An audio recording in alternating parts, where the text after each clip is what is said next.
Halo semua dan selamat datang. Hari ini kita bakal ngobrolin sesuatu yang dekat banget sama kita semua, yaitu tempe. Tapi pernah kepikiran nggak sih, ada sebuah paradoks yang aneh banget di balik sepapan tempe? Makanan yang super Indonesia ini ternyata bahan baku utamanya, kedelai, justru sebagian besar datang dari Amerika. Aneh kan? Oke, jadi pertanyaan besarnya kan ini, kenapa tempe yang kita makan tiap hari itu bahan bakunya bisa dibilang made in USA? Ini bukan pertanyaan yang jawabannya simple, dan untuk membedahnya kita harus siap masuk ke labirin ekonomi, pertanian, dan bahkan politik internasional. Nah, ini dia peta perjalanan kita. Pertama, kita lihat dulu seberapa besar sih paradoks kedelai ini, terus kita bongkar hitung-hitungan petani lokal kita. Habis itu, kita bandingin sama keunggulan kedelai impor dari Amerika.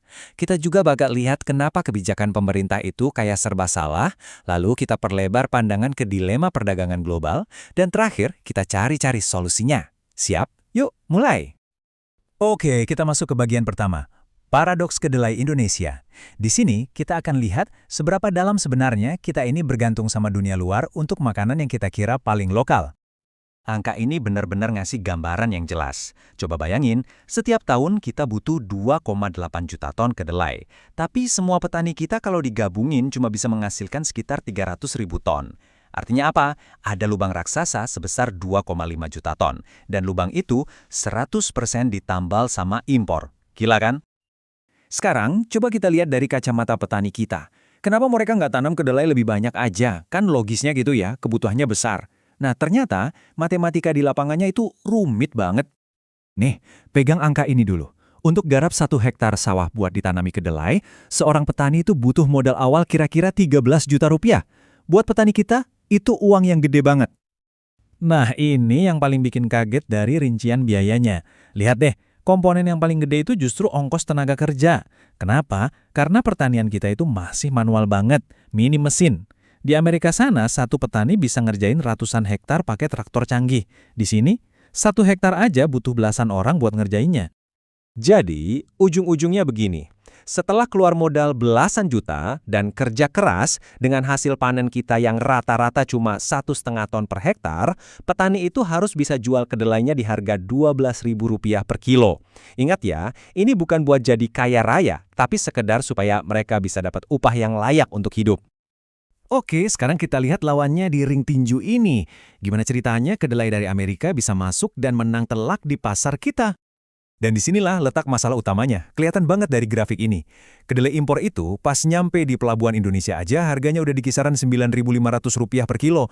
Itu bahkan udah lebih murah daripada harga yang dibutuhkan petani kita cuma buat balik modal. Tapi masalahnya nggak cuma harga loh. Kedelai impor Amerika itu punya senjata rahasia.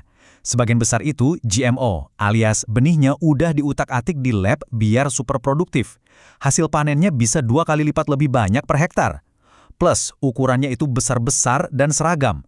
Jadi para pengrajin tempe suka banget karena lebih gampang diolah dan hasilnya lebih bagus. Analogi ini bener-bener pas banget buat ngegambarin situasinya. Petani kita itu disuruh bertarung di pertandingan yang nggak adil sama sekali.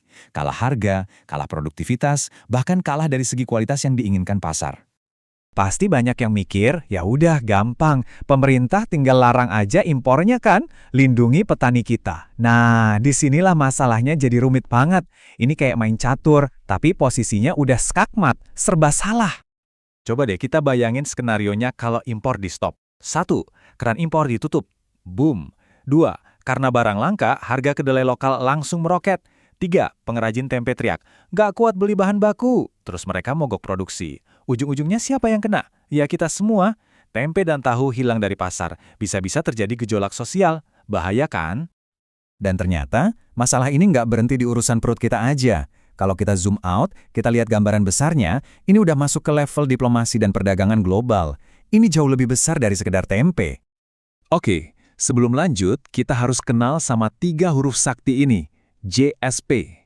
Simpelnya, ini tuh semacam tiket diskon atau keringanan bea masuk dari Amerika buat produk-produk dari negara berkembang kayak kita. Fasilitas ini penting banget buat ekspor kita. Jadi, hubungan dagang kita sama Amerika itu kayak jalan dua arah yang saling ngunci. Kita butuh banget pasar mereka buat jual tekstil, sepatu, dan produk lainnya, yang mana ini menyangkut hajat hidup jutaan buruh pabrik kita. Di sisi lain, mereka juga butuh kita buat beli kedelai dan produk mereka, saling ketergantungan. Nah, ini skenario mimpi buruknya kalau kita nekat. Kalau kita blokir kedelai mereka, Amerika bisa dengan mudah membalas, "Oke, fasilitas GSP kalian kami cabut." Akibatnya, tekstil dan sepatu kita di sana jadi mahal banget, nggak kompetitif. Pembeli Amerika ya bakal pindah ke produk Vietnam atau Bangladesh yang lebih murah. Hasil akhirnya, bisa terjadi PHK massal di pabrik-pabrik kita. Ini dilema yang luar biasa. Mau menyelamatkan ribuan petani kedelai, tapi risikonya jutaan buruh pabrik kehilangan pekerjaan. Oke, setelah pusing sama masalahnya yang ruwet banget, sekarang kita coba cari cahayanya. Apa aja sih solusi yang mungkin bisa diambil buat keluar dari jebakan ini? Selama ini kan pemerintah pakai cara lama, subsidi input, dikasih pupuk murah, benih murah, tapi ya gitu deh, sering gak tepat sasaran dan rawan diselewengkan. Nah, ada usulan baru yang lebih cerdas, subsidi output, alias mensubsidi langsung harga jualnya. Gini cara kerjanya gampang banget. Harga kedelai di pasar biarin aja tetap murah ngikutin harga impor. Biar pengrajin tempe dan kita sebagai konsumen seneng. Nah, selisihnya antara harga pasar itu sama harga ideal petani yang 12.000 itu langsung ditransfer pemerintah ke rekening petani. Ini kan win-win solution. Konsumen dapat tempe murah, petani juga dijamin tetap untung. Tentu saja, subsidi itu kan ibaratnya cuma obat penahan sakit ya, bukan obat penyembuh.